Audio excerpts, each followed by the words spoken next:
Hey everybody, welcome back to the 6 Year Shop and happy Monday. So like I said, as always, hopefully this will drop the same day. If not, then we'll see it the next day. So we've come a long way since the last video, the video that I put up showing Tucker. Like I said, if you all remember, he has autism. So this is autism awareness. That's why on the old car, we put the skins on the side of this car over here. Can't really see it yet, but that's why the puzzle pieces are there as well. We taught him how to use a Sawzall. So the first video we had to stop it because we were using the cutoff wheel on the old car that's over here in the corner. So I just stopped that video, but we got the roof pulled off. Roll cage is where it needs to be. It's bolted in place, but we're also going to weld it in place, so a double fail safe, if you will, and also extra strength. But I gotta finish doing the doors, so that's what we're gonna do with you guys today. Is I'm gonna do either one door or both doors, I don't know, but probably just one. But either way, I gotta get the rest of the door jamb all the way up to the top, halfway down to the bottom here. So my welder's already set up on the other side. Tucker and his dad were here yesterday, but I didn't set up for filming because it takes about a good 10 minutes or so to try to set this up, get the position, and then just point and shoot. So he did a little bit of welding yesterday. It was kind of overwhelming for him, but he hung in there tough and did a few tack welds or spot welds. Some of this is spot welded or spot welded. And then I ran a couple of beads yesterday on this door, a couple on that door. But I need to finish doing the complete top. That way it's nice and secure, even with the tins, or skins people call them, but tins, even on the door. So as you can see, we're nice and secure. And then I gotta do each corner where we cut the roof off. So I gotta do all the posts on the corners. Not gonna do that with you guys, but I just want to get a welding video out there, just me welding and trying to talk for people who are interested in welding. But we've come a long way. We've done a lot, even off camera that we didn't shoot. We still did a lot. Getting the roof repositioned here. At least the front pillars are tacked in place. These back ones are just basically sitting on its own weight right now from where we cut it. So I'm gonna do a little bit with you guys. Upload that video, and then I'm going to continue doing everything myself because we don't need a video of that, and then figure out how to get you guys inside here, because I got to do a lot of grinding to get down to bare metal, and then get the down tubes here. The down tubes here are bolted in. You really can't see it, but they're bolted in, but I'm still welding around the corners. And then we got to weld all four corners. So driver's side, passenger side, all four posts, corners, 1, 2, 3, and 4. Got to get the grinder in there anyways and do that. But I might figure out how to get you guys in there. But let me go do a change of the hat because I don't want to wear this nice little feller, and obviously my hair's a mess. So that's the reason why my hat's on my head. So let me go do that, then we'll get to work.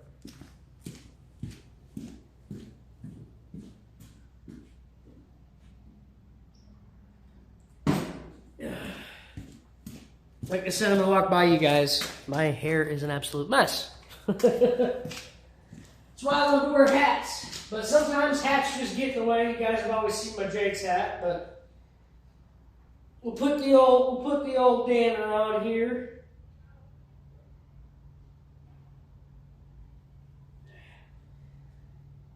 I have something on my head with sparks flying, so. And we'll get the old welder fired up.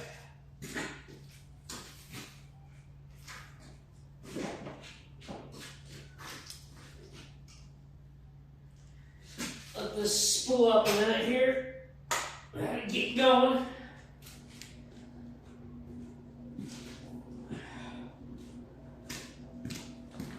And we'll get you guys squared away and set up over on this side.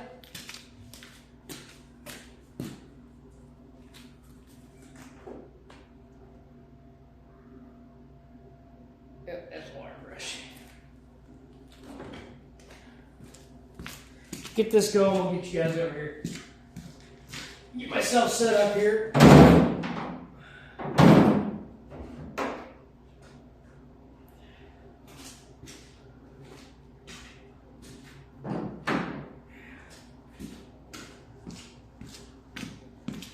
And we'll get you all in here.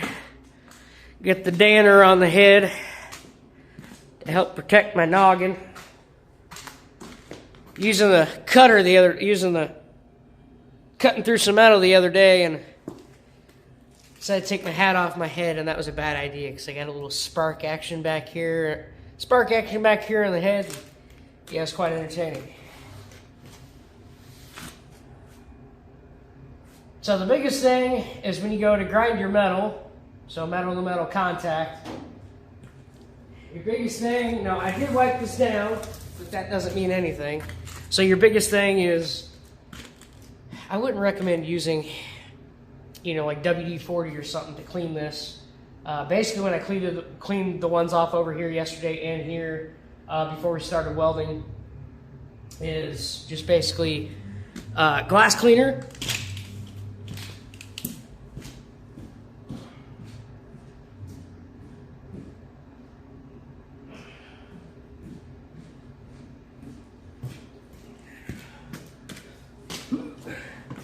And this is by my good friends over at Daytona 1. This stuff, honestly, when you spray this on your glass, it's good for your glass because it gets it pristinely clean. So basically, I'm just going to spray over everything here.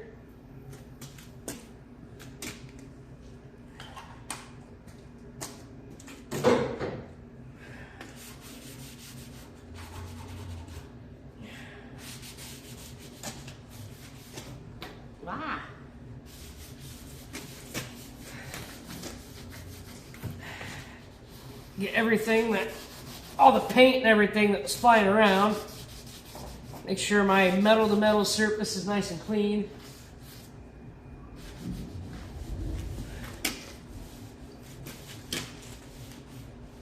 First and foremost, you always want to make sure that your surfaces are clean when you go to weld. Your metal to metal contact points. So any impurities or any dust or anything, you're trying to get rid of all that, or otherwise your welds aren't going to take, or they're not going to be strong. So you want to make sure everything's nice and clean. Even if you got to take your hand, go over your spots.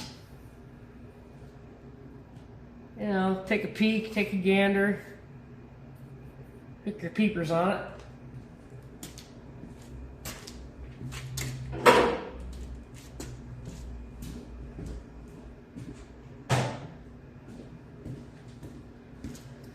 And then, of course, safety. Now, you see people always wear them special jackets and stuff. I don't have that.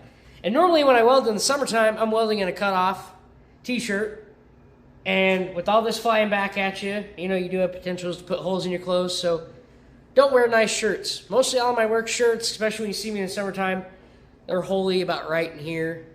I usually got scars on my arms from everything flying, but we're not that time of the season yet. But that, and if you want to get those special, if you go like, your old farm and barn or something like that, they do have, welders and welding supplies. And, they have the special little caps you can wear. The glasses that you can wear, they're a green tint. I don't have those anymore. I used to actually wear them as sunglasses too. They really, really do work. Many years of welder's flash. That's another thing about, protecting your noggin when you're welding. And this is Scully. So my wife got me this about 2 years ago. I need another welding helmet. And she knows me and my personality. She knows I love skulls, and my flame tattoo, so she knows I love flames. So that combined the best of both worlds with skulls, chains, and flames. So this is Scully. This one is by Hobart, by the way. You guys can find this anywhere. This wasn't custom made for me. You can buy this one by Hobart Welders. I don't know how much because my wife didn't tell me, so I don't know. I don't know the price. But this one right here, when you put this one on, you see this knob that's right over here. You're going to see me hit that. The biggest thing about what I love about these new welding helmets is the old school ones, you had to turn the knobs inside your lid. Inside there. You had to turn the knobs inside there. They didn't have the nice twisty turny knobs on here that they do now.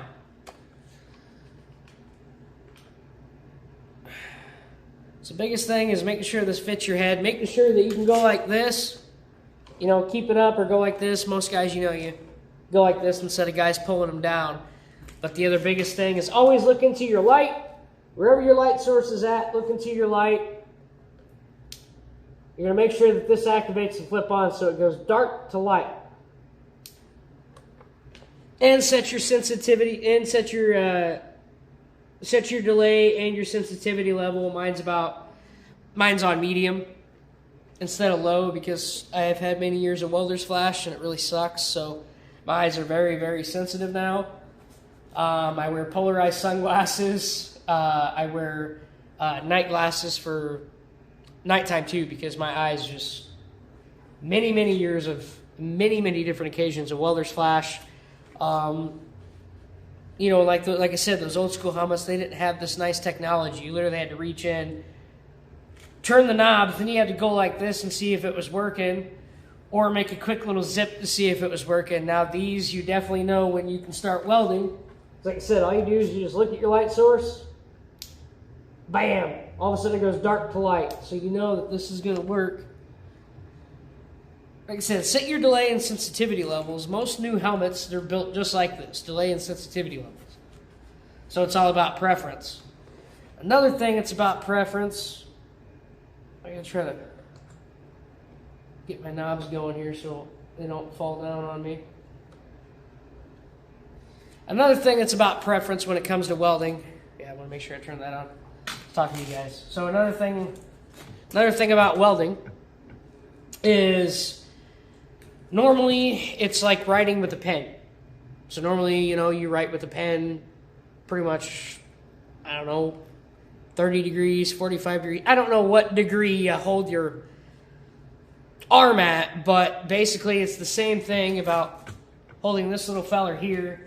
And also, what you want to do is you want to have a little bit of this sticking out when you start. Not too much. And some people, so spot welds. So a spot weld, you do a quick little zip, pull off, spot, tack weld. And then, of course, your beads. Some people are different. Some people actually hold it like this. Some people hold it perfectly straight, perfectly horizontal, perfectly straight. Some people hold it more at an angle like this. And it's also dependent on how you're welding. If you're laying underneath something, you got to get like this. So, and then other people, instead of welding pretty much to the right, other people weld opposite and weld to the left. It's really about preference and how to hold it because you're going to let this do the talking, but you also need to move this metal. Make sense? And basically what you're going to be seeing me doing is I'm going to be doing a zipper, which means I'm actually helping push and pull the molting metal, but I'm actually moving it back and forth. You're probably not going to see it much because it's not obviously apparent like this. But nice and steady, I'm going to be doing a zipper. I'm going to be pushing and pulling this pool where I want it to go. And another thing you're going to be seeing me doing once I get started here is wire brush. So once I get done, and this is still hot, I'm going to get all that slag off, and I'm going to go like this. And you're also going to be seeing me take my hammer at the same time I'm going over that weld I just did. And I'm testing to see how strong of a seam I made and seeing if it's going to pop or not. So I always check my welds, and I always clean my welds. It's a good idea because they look pretty, but it also helps when you go grab the grinder later on and you try to grind all of this, nice and smooth and make it look better. Now, as much as I've been welding for years, I can't do that nice stuff where it literally looks like a a fly zipper where you're zipping up your fly. I can't do none of that fancy stuff. But I can make welds look nice. And if you do make your welds look like crap, as long as they hold strong and you can grind them off to look better and paint it, ain't nobody gonna know. Especially if you're doing a roll cage or something like that and you can't get them nice fancy welds. As long as you can get what you're welding here and what you're welding, or what's gonna happen on the back side of your weld. I guess I'll have to show you some of my old ones up here I pulled off. I'm using an old aluminum skid plate when I was teaching people how to weld, because I could pop those off and you can actually show what the seam underneath looks like. So basically, that metal, you're trying to get it here, but it's also forming behind here, wherever the seal that you're going. So as long as you have front and back strong, you should be fine. Like I said, makes sense? Like I said, I've been welding since I was a kid, but I can't do all that fancy stuff, but I can make my welds look halfway decent. So I'm going to get started here. You guys are just going to stand back there. Actually, don't have you too far back. I've literally almost have you up in my face where I'm going to literally bump that camera. But I'm going to get started.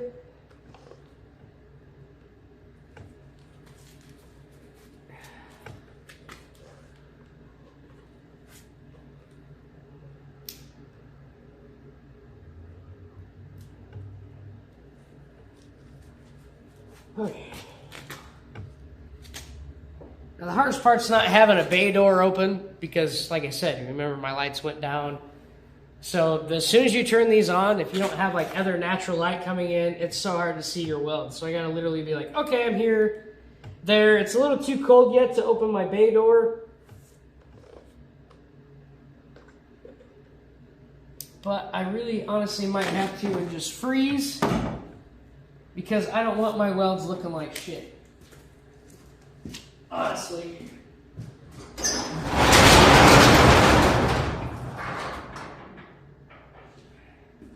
That's gonna help me out. Yeah. I should still be able to see just fine.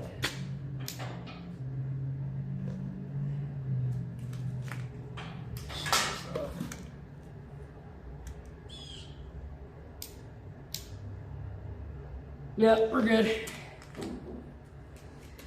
I just have to freeze myself out. The other day was nice. Today's colder than 50, so. But I need this light so my welds don't look like shit.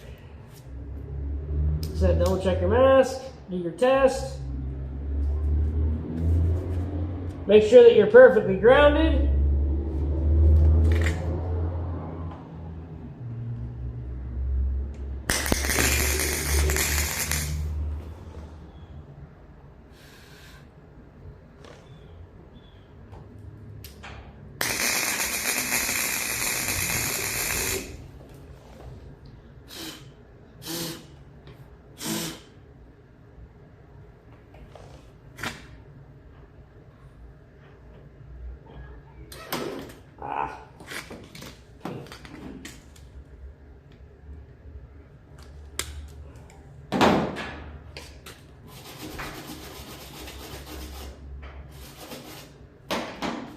And also welding, make sure that you don't have anything flammable in the way, that could catch fire. And if you don't have a fire extinguisher, make sure to keep a bottle of water on hand. I've got a bottle of water over here. So it's another thing I forgot to mention about welding is that what you're going to be seeing is this is going to be shooting back. So it's got a bit of a kick.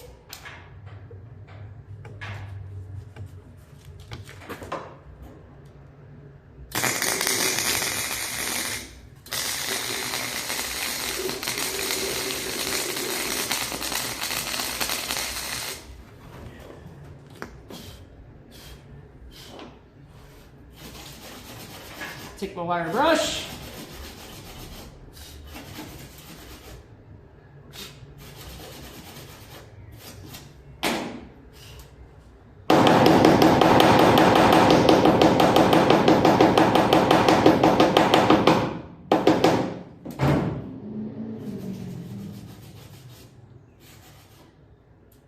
Perfect.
Ouch.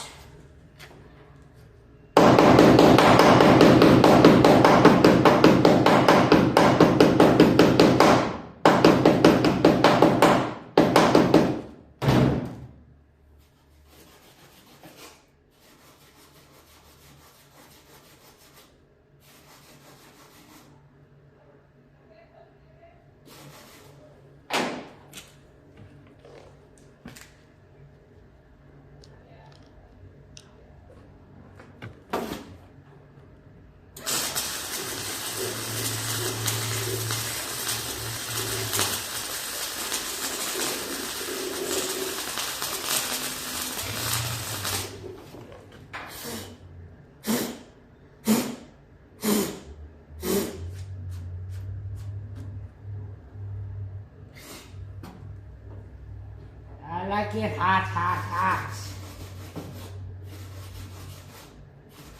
I like it hot, hot, hot. Okay, I believe you.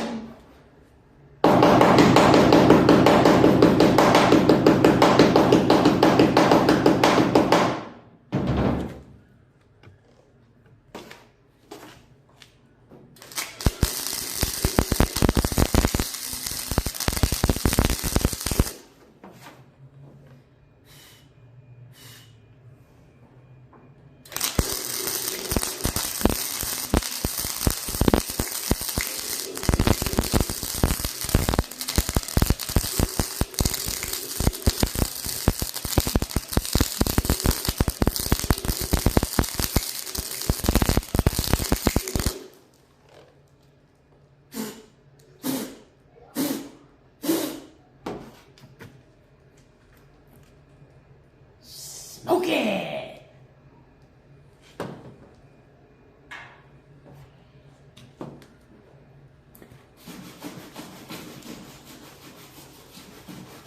Because some of this metal is a little thin, it's created some spots, which means once this cools down, I'm going to go back over it and fill it.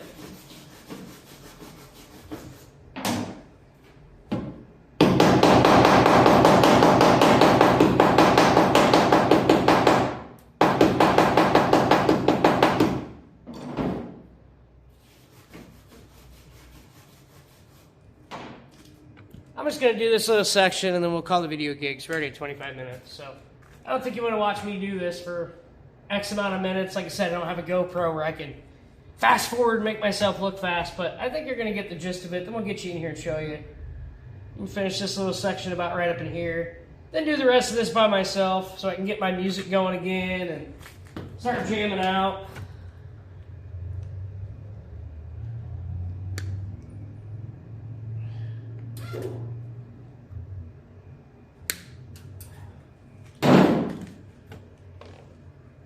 I gotta have my music when I'm working. That's the only thing about getting on here, talking with y'all on the YouTubes and recording is I can't have my music going back in the background because of copyright crap. So I'll just finish this little section here. You know, you pretty much get the gist of it. I'm pretty much gonna think that a lot of people out there might be bored. So I'm just gonna finish that. Then we'll show you just how tight this is. I had to go over what they did, so we'll show you just how tight this really is. Like I said, I'm going to finish this little section here, and I'll just do the rest by myself. But you get the gist. I don't need to do too long of a video. And plus, like I said, most people probably don't want to see me do this because it is a long, tedious, boring process. You don't process words. You don't want to, rush this and try to move too fast or anything like that, because then you're gonna start jumping, then your weld's gonna start pulling so bad and start looking like complete crap, and it's basically taking time. Just to do that little section, stop, clean, beat it to test it, keep going back and forth. Obviously, I only didn't talk to you guys too much, but I'm already looking here and we're already at 27 minutes, so X amount of minutes to just do section by section, because I'm not going to sit here and do a complete zip. I'm going to do one section, move on, do another section, then I can easily just come back and blend in where that last bead was. bead or tack weld. It's basically a tack weld. It's basically you come in like this.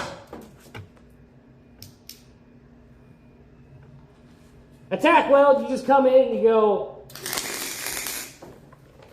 and you make a spot that holds. A bead is what I'm doing here, and I'm actually laying down a full stretch. So a tack weld is just a quick little zip of the trigger to tack something in place and hold it in place, and then you come back and then you fill it in with a bead. Make sense? I know some people that follow me are already professional people, but other people aren't, so that's okay. But you're getting the gist of what I'm saying. I'm not someone who's fancy, but my welds do look good. I'm going to get you over here and actually show you in a minute. Once I get this done, then I get off here and get back to work and get my music going and enjoy myself a little bit more.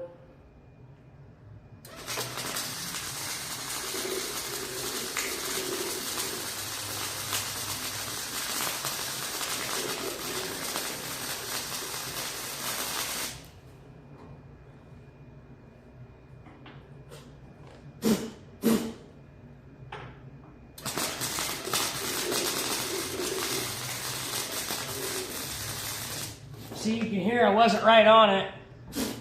And you heard that pop sound? That's me. That was jumping. That was jumping. And some of this I'm going to have to go back in because some of this metal from here to here is too thin. So it's creating a little bit of a wall. So I got to come back in and actually carefully either run a zipper or carefully do it in a circle and help carefully fill it all in. Just a few minor spots, but that's also what you get with thin metal too. I've got this thing, my wire speed is turned out. I turn my wire speed way down low. We've got it on minimum and not maximum.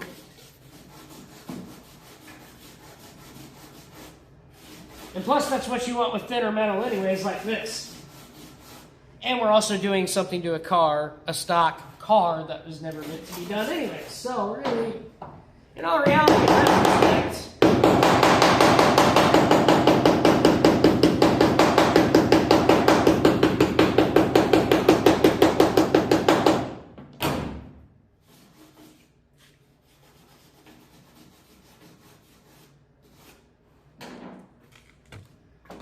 all right, let's shut this off just for a minute, give it a rest. Show you what we got. We'll end this video here. But I'm not going to use all the fancy, terminology and technology crap because who cares? You understand what I'm saying. Tack weld, tack weld, or spot weld. You just zip, and then you can either do a zipper like this, or you can work right to left, left to right, depending on where you're welding and if you're welding upside down, or you got to figure out how to position and hold this feller here. And of course, that's too much wire right now. But you want to start with wire, and then all you're going to do is you're holding it like this. And of course, you're trying to make your welds nice. You're trying to fill your welds in. Not only you're trying to fill the weld in here, but when it's pulling behind what it's welding to, you want that weld to look nice as well.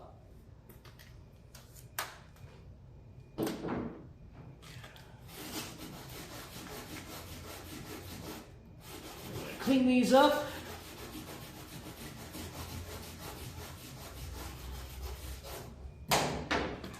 Get you guys up in here.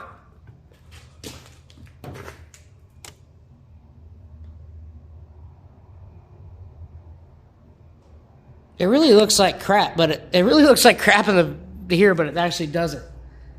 But that's nice and straight. You can see some parts right there where my middle finger is. That's a hole, so I got to go in and fill it. And then we go this way. That's another hole right there, so I have to go in and fill that.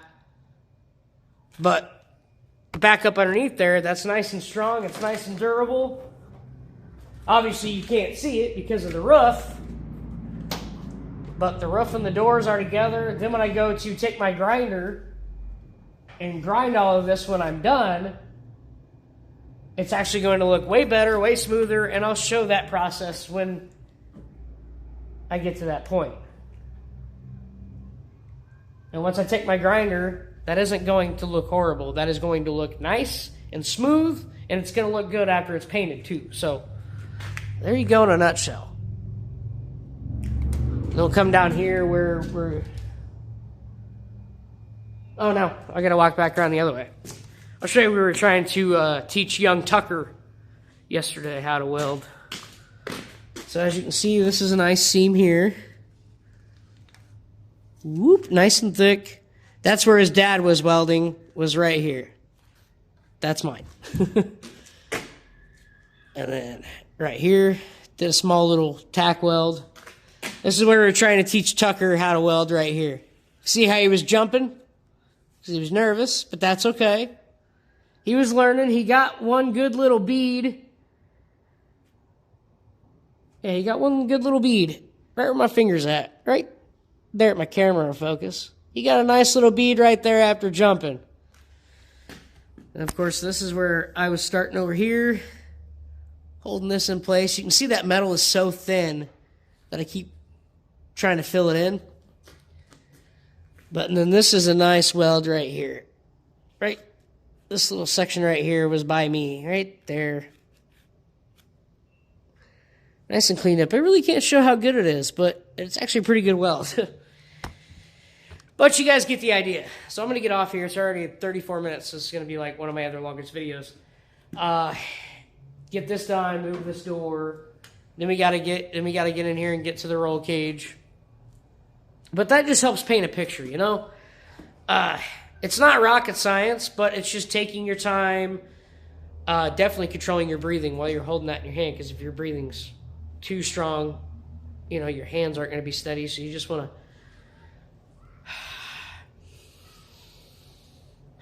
breathe in, breathe out. Just relax. Just go into a happy place. Go into a happy place and start welding. I was making sure I shut that off. But I hope that helps in a nutshell. You know, as long as you can try to make your welds uniform and nice, you know, if you can't do that looking like a fly zipper stuff, so what? But as long as you can get whatever you're welding to, because you're trying to weld here, but it's also pulling behind it.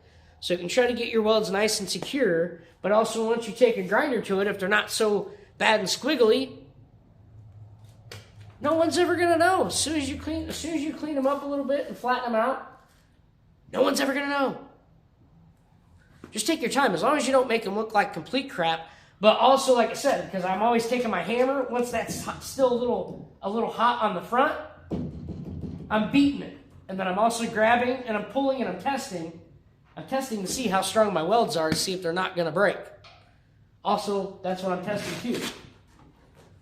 I mean, we've done that. I've hopped on the roof here. I've bounced over here, seeing if they were going to pop.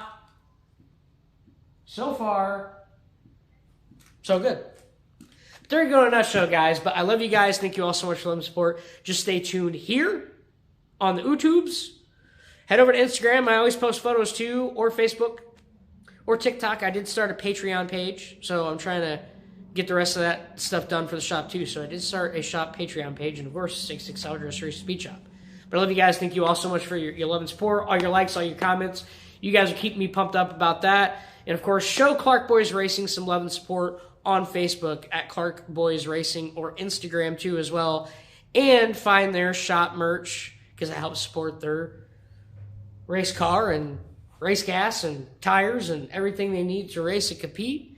And they're amazing, amazing people. Jason and Tucker are awesome. Tucker's an awesome kid who has autism, and he's not letting it define him. He's trying to kick its ass and enjoy himself. And as you guys seen, he's really awesome. He learns pretty quick on the fly. He ran that Sawzall like nothing else. We just didn't set him up for a video to show him in welding, but that's okay. So just stay tuned with this car, because the other one is completely gutted. It's just a trash car now for trash to go away in. Because we still have engine transplant to do. We got to take the good one out of the old race car, put it in this new car, get this thing started, get it fired up. We're probably another 2 or 3 weeks out from that happening. Then they're going to take it home. Then they'll get it painted, look nice, because it's not going to look all canary yellow or mustard yellow.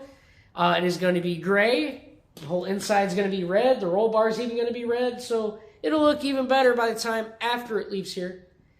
And like I said, I'm just trying to help them, trying to, get a leg up so they can get the racing season going, because it starts in April, which is coming up pretty fast because we're pretty much right at the end of February. We're almost in March. So it's coming up pretty fast. So I'm trying to grind as hard as I can, and then they stop by. They stop by when they can on the weekends, lend me extra hands, and like I said, so here before too long, we'll share all that stuff with y'all. And then eventually, yes, we'll get back on Poor Blood Axe right back there. But I love you guys so much. I can never say it enough. You guys are what keep me going, pumped up, make me possible. And as always, get out to your garage, machine shed, your driveway, bust some knuckles, teach yourself something new, your kids something new, your grandkids something new, your buddy something new, learn something new. And always remember, saving our credit can help because life is just too damn short. Get your ass out there to your garage, bust some knuckles, get some scars going, make some memories with your kids, or your grandkids, your wife, your girlfriend. Or if you're just by yourself, you're by yourself. But hey, you're making memories, getting that race car going, muscle truck going. Whatever you got, get it going. As long as it's not a four-banger like this. I'm kidding. But V8s are better with cams and loud to hear, especially on vehicles. But anyways, I love you guys so much. I'm going to get off here. I'm going to get myself back to work. I hope you guys enjoyed this video. I'm going to try to work on more for you guys. I really need to get a drink because my bronchitis has been kicking my ass. But I just love you guys. That's it. I love you. Everybody be safe. Everybody stay safe. And then we'll catch you in another video. So, Mark, take 2. Love you guys.